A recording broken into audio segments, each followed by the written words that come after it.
অনেক আলেম জাহান্নামে যাবে, অনেক মুজাহিদ ফি সাবিলিল্লাহ জাহান্নামে যাবে। মৌলানা সাহেব বুঝতে পারেননি কত বড় বিপদে তিনি। জাল হাদিস তৈরি করা হয়েছে, আবার ওইটা সহিহ বুখারীর টিকার মধ্যে উল্লেখ করা হয়েছে। 20 বছর আগে বলেছি শরীফ চলবে না কোরআন মাজিদের সাথে। কোরআন মাজিদের 55টি নাম আছে, তার শরীফ তার মধ্যে নেই, এমনিতেই চলছে। 20 বছর আগে বলেছি সাদাদের কাহিনী মিথ্যে, আর বলেছি আছে কোথায়, এর জন্য 6 মাস থাকলো খোঁজার জন্য। আগে খুঁজতে হবে 6 মাস সাদাদের কাহিনী আছে কোথায়, তারপরে সত্য মিথ্যে। কেউ বলে না 6 মাসের মধ্যে পেয়েছে, এমনিতেই চলছে, কেউ হিসাব করে না।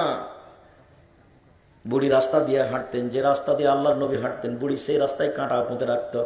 একদিন নবী দেখলেন রাস্তায় কাঁটা নাই, নবী ভাবলেন বুড়ির কিছু হয়েছে। তিনি বুড়ির বাড়ি গেলেন, দেখলেন বুড়ি অসুস্থ, তিনি পরিচর্যা করলেন, বুড়ি ভালো হয়ে গেল। নগদ মিথ্যা কথা। এখন পর্যন্ত আপনার মরা পর্যন্ত সময় থাকলো, খুঁজেন কোথায় আছে ঘটনা। তো হজ করতে গিয়ে বুড়ির বাড়ি দেখতে গেছে, তো আল্লাহর নবী কাবা ঘরের পাশে জন্ম নিয়েছেন, সেখানেই থাকেন, আর বুড়ির বাড়ি হলো তায়েফে 95 কিলোমিটার দূরে। ওখান থেকে এখানে বুড়ি কেমনে আসে কাঁটা দিতে, ওর বাড়িও মিথ্যে। এইভাবেই চলছে। ফাতেমা কান দিয়া কয়, আজ বুঝি হুসাইন কারবালাতে শহীদ হয়। যেদিন হুসাইন শহীদ হচ্ছেন তার 49 বছর আগে ফাতেমা মারা গেছে। 3 জন ব্যক্তি হাসরের ময়দানে জাহান্নাম আল্লাহ পাক উদ্বোধন করবেন 3 জন ব্যক্তি দিয়ে। আপনারা আমরা দোকান উদ্বোধন করি আলেম দিয়ে, বাড়ি উদ্বোধন করি আলেম দিয়ে, হুজুর দিয়ে, কিন্তু আল্লাহ পাক জাহান্নাম উদ্বোধন করবেন এক শ্রেণীর আলেম দিয়ে। তুসদারুন নারু ইয়াউমাল কিয়ামাহ, জাহান্নাম উদ্বোধন করবেন 3 ব্যক্তিকে দিয়ে। এক ব্যক্তি হবে কোরআনের কারি, মানুষকে দেখানোর জন্য কোরআন তেলাওয়াত করেছিল। আর এক ব্যক্তি হবে দাতা, দানবীর প্রকাশ করার জন্য দান করেছিল। আর এক ব্যক্তি হবেন যিনি আল্লাহর রাস্তায় শহীদ হয়েছেন, ছেলে দুনিয়ার বীর বাহাদুরি প্রমাণ করার জন্য। নবী সাল্লাল্লাহু আলাইহি সাল্লাম বলেন 3 জন ব্যক্তিকেই নাকের উপরে হেঁচড়িয়ে ছিটকিয়ে জাহান্নামে ফেলে দেওয়া হবে। হাসফা উমেরা বিহি সুম্মা সহিবা আলা ওয়াজহি হাত্তা উলকিয়া ফিন্নার।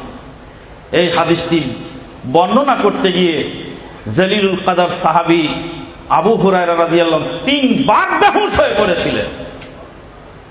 এই হাদিসটি বর্ণনা করতে গিয়ে 3 বার বেহুশ হয়ে পড়েছিলেন আবু হুরায়রা রাদিয়াল্লাহু তাআলা।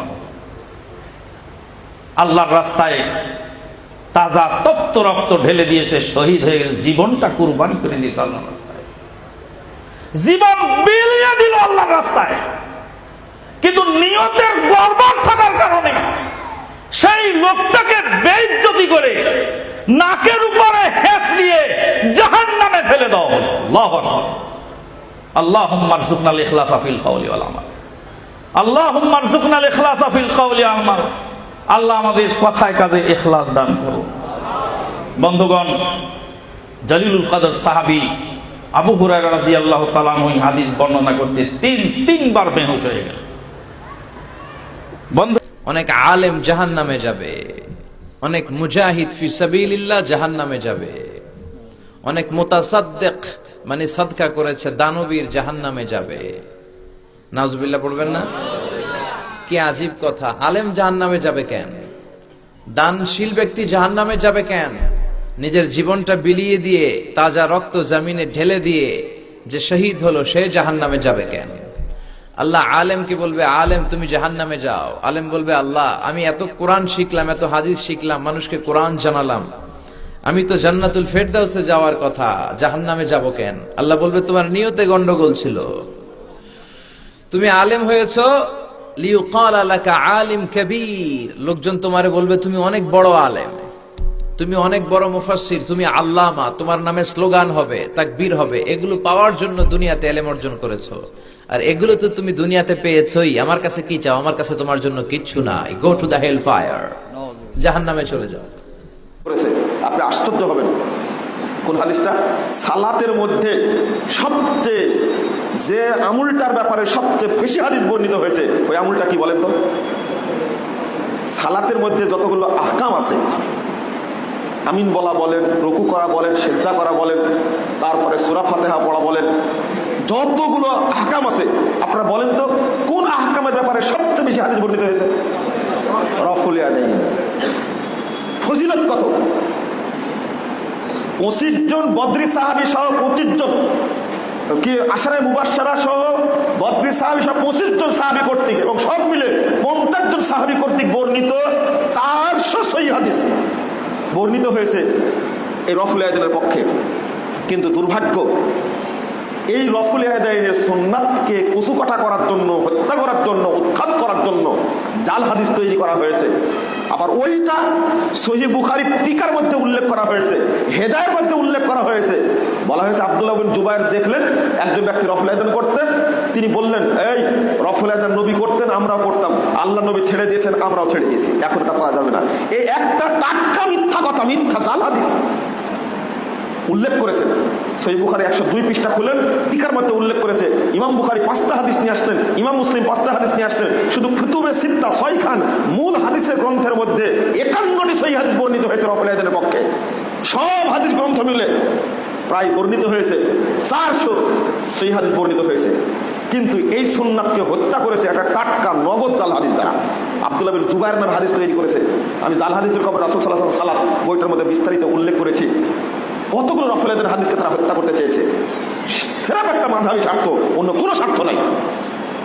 কি বলে তার কোনো হিসাব নাই। বিচার তো আর এখন নগদ হয় না, কাজে বুঝতে পারে না সে কত বড় বিপদে। বলছিলাম মাওলানা সাহেব বুঝতে পারেননি কত বড় বিপদে তিনি। জাহান্নাম উদ্বোধন করা হবে 3 শ্রেণীর মানুষ দিয়ে, তার 1 শ্রেণীর মানুষ হচ্ছেন মাওলানা মানুষ, হুজুর মানুষ। জাহান্নামীরা যখন জাহান্নামে যাবে তখন মাওলানা সাহেবও জাহান্নামে যাবে, যাওয়ার সাথে সাথে তার ভুঁড়িটা বের হয়ে ঝুলবে। ও তখন ভুঁড়ি নিয়ে এইভাবে ঘুরবে, যেমন ভাবে গরুর পায়ে ধান মারলে গরু ঘুরে। কোনদিন দেখেছেন কি না তা তো আমি জানি না। আমরা তো রাজশাহী চাঁপাইনবাবগঞ্জের মানুষ, নিজেও আমার বাপের জমিতে ধান কাটতে গেছি, গরু নিজে আমরা ওই ধানের উপরে ঘুরিয়েছি, আমরা খুব ভালোভাবেই জানি। আমি একজন সাধারণ কৃষক মানুষের ছেলে। রাসূল সাল্লাল্লাহু আলাইহি ওয়াসাল্লাম বলেন, জাহান্নামীরা জমা হয়ে বলবে, মালা ব্যাপার কি? আমরা তা বললাম, ভালো কথা মুনকার। আপনি তো আমাদের ভালো কাজের আদেশ করতেন, মন্দ কাজের নিষেধ করতেন, আপনার কেন এই অবস্থা? আপনি কেন জাহান্নামে? আপনার ভুঁড়ি বের হয়ে এরকম ঝুলছে কেন? তখন তিনি বলবেন, আমরুকুম বিল মারুফ ওয়া আতিহি, আমি ভালো বলেছি, ভালো করিনি। যে হুজুর ভালো করেননি, হুজুর ভালো বলেন। সাতক্ষীরা থেকে হুজুর এসেছেন ঢাকা সাভার নাল্লা পল্লায় বক্তব্য দেওয়ার জন্য, পর্দার আলোচনা করছেন। হুজুরের বাড়ি একেবারেই ঘেরা নেই, চতুর্দিকই ফাঁকা।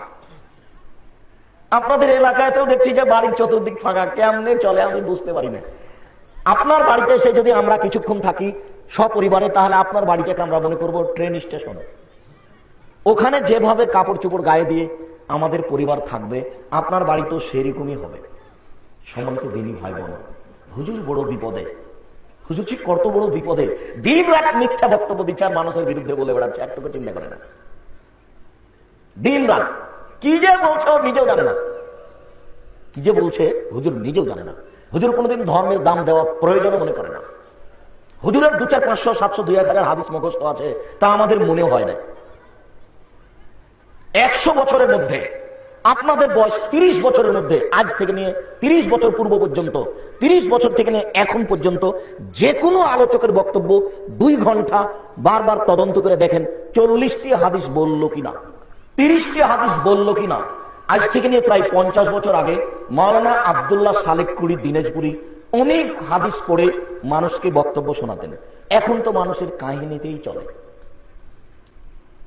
আর উঠেই মানুষের বদনাম করতে পারলেই চলে। বিচার তো আর এখন নগদ হয় না, কাজে বুঝতে পারে না সে কত বড় বিপদে। রাসূল সাল্লাল্লাহু আলাইহি ওয়াসাল্লাম বলেন, আমি মেরাজে যাচ্ছিলাম, হঠাৎ দেখি অনেক মানুষ টুকরাজুর সাফন না, তাদের ঠোঁট এবং জিহ্বাকে আগুনের কেঁচি দিয়ে কেটে দেওয়া হচ্ছে। কেঁচি বুঝেন না? কাঁচি বলেন? কেঁচি। আগুনের কেঁচি দিয়ে জিহ্বা কেটে দেওয়া হচ্ছে। তো রাসূল সাল্লাল্লাহু আলাইহি ওয়াসাল্লাম বলছেন, জিবরাইল মানা। একই কথা, জিবরাইলেরা কারা? হ্যাঁ, এদের জিহ্বা ঠোঁট আগুনের কেঁচি দিয়ে কেটে দেওয়া হচ্ছে কেন? এরা কারা? তখন জিবরাইল আলাইহিস সালাম বলছেন, হাউলাই খুতুবাউ মিন উম্মতি, এরা হচ্ছে আপনার উম্মতের বক্তা, যারা বক্তৃতা করে বেড়াতো। নেন এবার, আল্লাহ বলছেন বক্তব্য দাও, আল্লাহর নবী বলছেন বক্তব্য করো, দাও। আর আল্লাহর নবী আবার বলছেন যে এদের ঠোঁট কেটে নেওয়া হচ্ছে, যাদের জিহ্বা কেটে নেওয়া হচ্ছে, যারা তারা বক্তা। ডক্টর আব্দুল্লাহ জাহাঙ্গীর সাহেবের বক্তব্য একদিন শুনছিলাম, বলছিল যে ভাই বেগুন কেনেন না? বলে কিনি তো। বেগুনটা কি বেছে কুচে নেন না এমনি নিয়ে ফেলেন? না, একটু দেখে শুনি নেই। ভাই ইসলাম কি ভাই বেগুনের চেয়ে কম দাম? বেগুনটাও আপনি বাছাই করে কেনেন, আলোতে নিয়ে দেখেন কোনটার মধ্যে পোকা আছে, কোনটা ভ্যাংরা, কোনটা টেরসা, কোনটা বুড়ো হয়ে গেছে, কোনটার মধ্যে দাগ পড়ে গেছে, কোনটা নরম হয়ে গেছে। 1 কেজি বেগুন কেনার সময় 5টা দোকান ঘুরে বেগুন কেনেন, বেগুনটা বেছে কুচে দেখে শুনে পোকা আছে কিনা উল্টিয়ে পাল্টিয়ে দেখে নেন। তো ইসলাম কি এত সহজ যে ইসলামের বিধান আপনি মানবেন, জাল জয়ী বানাওয়াটের উপর মানবেন? এটা কি হয়? রাসূল সাল্লাল্লাহু আলাইহি ওয়াসাল্লাম কিতাবুল ইলম মিশকাতের হাদিস সালাসাতুন, 3 শ্রেণীর মানুষ দিয়ে জাহান্নাম উদ্বোধন করবেন। 3 শ্রেণীর মানুষ দিয়ে জাহান্নাম উদ্বোধন করবেন। শাহীদুন উস্তুশহিদা ফি সাবিলিল্লাহ, শহীদ যে আল্লাহর রাস্তায় যুদ্ধ করে শহীদ হয়ে গেছে। আপনি তো এখানে 1 ঘন্টা সময় দিলেন, 10টা টাকা দান করলেন, সে শুধু সময় দিয়ে ক্ষান্ত হয়নি, 10 টাকা দিয়ে ক্ষান্ত হয়নি, নিজের জীবনটা পর্যন্ত আল্লাহর রাস্তায় দিয়ে দিয়েছে। সেই শহীদকে আল্লাহ দিয়ে জাহান্নাম উদ্বোধন করবেন, শহীদকে দিয়ে। আল্লাহ সুবহানাহু ওয়া তাআলা তাকে ডাকে জিজ্ঞেস করবেন, আররাফা নিআমাহু ফাআরাফা, আল্লাহ তাকে বলবেন এই নিয়ামত দিয়েছিলাম, সে স্বীকার করবে। আল্লাহ সুবহানাহু ওয়া তাআলা মাযা আমিলতা ফি, আমার এই নিয়ামতের বিনিময়ে তুমি কি করেছো? সে বলবে কাতালতু ফি সাবিলিক হাত্তা ইসতাশহিদতু, হে আল্লাহ আমি আপনার রাস্তায় যুদ্ধ করেছি, এমন কি আমার জীবনটা পর্যন্ত আপনার রাস্তায় দিয়ে দিয়েছি। তখন আল্লাহ বলবেন কাযাবতা, তুমি মিথ্যা বলছো, তুমি এই জন্য যুদ্ধ করেছো যেন তোমাকে জারি, বীর মুক্তিযোদ্ধা, সাহসী, বীর মুজাহিদ বলা হয়, বীর শ্রেষ্ঠ বলা হয়, এই জন্য তুমি যুদ্ধ করেছো। ফাউমিরা বিহি ফাসহিবা আলা ওয়াজহি ফিন-নার, ফেরেশতাদের নির্দেশ দেওয়া হবে, নাকের ভরে ছেঁচড়াতে ছেঁচড়াতে জাহান্নামে নিক্ষেপ করা হবে। 2 নাম্বার, আমাদের মতো আলেম, আল্লাহ সুবহানাহু ওয়া তাআলা আমাদের হেফাজত করুক, আমিন। আমাদের মতো আলেমকে আল্লাহ ডাকবেন, ডেকে বলবেন কি করেছো? আররাফা নিআমা ফাআরাফা, নিয়ামত বলবেন স্বীকার করবে। আল্লাহ বলবেন মাযা আমিলতা ফি, এই নিয়ামত দিয়ে কি করেছো? অমুক মাদ্রাসায় পড়তে দিয়েছিলাম, অমুক মাদ্রাসায় পড়াতে দিয়েছিলাম, কি করেছো? সে বলবে ক্বরাতু ফিকাল কুরআনা ওয়া তাআল্লামতুহু আল্লামতুহু, আল্লাহ আপনার রাস্তায় কোরআন শিখেছি, কোরআন মানুষকে শিখিয়েছি। আল্লাহ বলবেন কাযাবতা, মিথ্যা বলছো, বরং তুমি এই জন্য কোরআন পড়েছো যেন তোমাকে আলেম বলা হয়, কারি বলা হয়, জ্ঞানী বলা হয়, শায়েখ বলা হয়, পণ্ডিত বলা হয়। ফাউমিরা বিহি ফাসহিবা আলা ওয়াজহি ফিন-নার, ফেরেশতাদের নির্দেশ দেওয়া হবে, নাকের ভরে ছেঁচড়াতে ছেঁচড়াতে জাহান্নামে নিক্ষেপ করা হবে। 3, দানবীর দানশীলকে আল্লাহ উপস্থিত করাবেন, বলবেন ফাআরাফা নিআমা ফাআরাফা, তোমাকে কোটি টাকা দিয়েছিলাম, লাখ টাকা দিয়েছিলাম, কি করেছো? তার জবাবটা শুনেন, তার জবাব হতবাক করা। সে বলবে মা তারাকতু সাবিলান, আল্লাহ এমন কোন রাস্তা আমি ছাড়িনি যে রাস্তায় 1টা টাকা ব্যয় করলে আপনি খুশি হবেন, এমন কোন রাস্তা আমি ছাড়িনি আল্লাহ যে রাস্তায় 1টা টাকা ব্যয় করলে আপনি খুশি হবেন, আমি সে রাস্তায় অঢেল টাকা ব্যয় করেছি। আল্লাহ বলবেন কাযাবতা, তুমি মিথ্যা বলছো, তুমি এই জন্য টাকা ব্যয় করেছো যেন মানুষ তোমাকে কি বলে? দানবীর বলে, যেন মানুষ তোমাকে ভোট দেয়, যেন মানুষ তোমাকে নেতা বানায়, যেন মানুষ তোমাকে সম্মান করে, এই জন্য তুমি দান করেছো। ফাউমিরা বিহি ফাসহিবা আলা ওয়াজহি ফিন-নার, ফেরেশতাদের নির্দেশ দিয়ে তাকেও নাকের ঘরে জাহান্নামে নিক্ষেপ করা হবে। উপস্থিত মুসল্লি, উপস্থিত জনগণ, আপনাদেরকে বলতে চাচ্ছি, নিজেকেও বলতে চাচ্ছি, আল্লাহ সুবহানাহু ওয়া তাআলা কোন কাফের, মুশরিক, সুদখোর, ঘুষখোর, জেনাকারী, হত্যাকারী, সন্ত্রাসী, ডাকাতকে জাহান্নামে নিক্ষেপ করছেন না, শহীদকে জাহান্নামে নিক্ষেপ করছেন, আলেমকে জাহান্নামে নিক্ষেপ করছেন, দানবীরকে জাহান্নামে নিক্ষেপ। একদিন তাই বলেছিলাম ওই দান কালেকশনের কালেক্টরকে, তুমি যে জাল হাদিস বানাইয়া কইলা, এই হাদিস যদি সমাজে চালু করা যায়, আকাম কুকামের দোকানদারি চালু হইয়া যায়। সে আবার কেমন? 1 টাকা দান করে 70 বছরের গ্যারান্টি কার্ড পেয়ে গেল। 1 টাকা দান করলে আল্লাহর ঘরে 70 বছরের গুনাহ মাফ হইয়া যায়। তো 1 টাকা দিলে তো 70 বছর, আর 1 টাকা দিলে 140 বছর। 2 টাকা দান করলেই তো সারা জীবনের গ্যারান্টি কার্ড, 240 বছর থোড়াই মানবো আমি। যত জাল হাদিস, যত বানাওয়াট কথা, এরা ইসলাম মুসলিমকে ক্ষতিগ্রস্ত করার জন্যই করা হয়েছে। লাইলাতুল কদরকে ডাউন দেওয়ার জন্য লাইলাতুল বারাত। আল্লাহ রাব্বুল আলামিন আমাদেরকে যাচাই বাছাই করতে বলেছেন। আউযু বিল্লাহি মিনাশ শাইতানির রাজিম। ইয়া আইয়ুহাল্লাযীনা আমানু ইন জাআকুম ফাসিকুম বিনাবাইন ফাতাবায়ানু আন তুসিবু কওমান বিজাহালাতিন ফাতুসবিহু আলা মা ফাআলতুম নাদিমিন। ইয়া আইয়ুহাল্লাযীনা আমানু, ওহে যারা ঈমান এনেছো, ইন জাআকুম ফাসিকুম বিনাবাইন, যদি বাস্তব বিরোধী কোনো খবর তোমাদের কাছে আসে, ফাতাবাইয়ানু, যাচাই বাছাই করো, আন তুসিবু কওমান বিজাহালাতিন ফাতুসবিহু আলা মা ফাআলতুম নাদিমিন। না জেনে তুমি যখনই কোনো কওমের উপর আক্রমণ করবে, পরে যখন বুঝতে পারবে যে ভুল হয়েছিল, তখন তুমি নিজে অনুতপ্ত হয়ে যাবে।